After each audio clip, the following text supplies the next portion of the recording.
Dad ni tak pernah serius kat Umat. Dia pernah marah tak? Dia pernah marah. Jadi panik sangat-sangat. Buat best kan? Sentiasa ada dopamin dalam keluarga ni kan? Honestly lah, what do you find difference in you? I can feel like okay. Bukan untuk gelak-gelak ni. Ini sebab suplemen ni, SKV ni isteri saya bagi. Lepas tu you feel apa?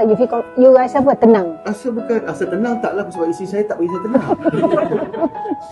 Tapi dia bagus apa tau, dia bagi I, especially bila kita pagi, bila bangun pagi tu rasa macam dah mental lah.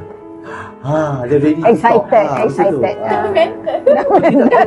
Dah mental, ready to talk tu dah mental lagi. Maksudnya dah kena aktif because pukul 6 pagi my energy have to be like pukul 8 hari.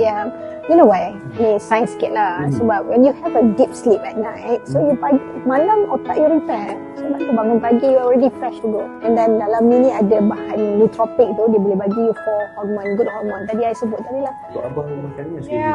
Untuk abah father you know. That's very good sebab to avoid Alzheimer.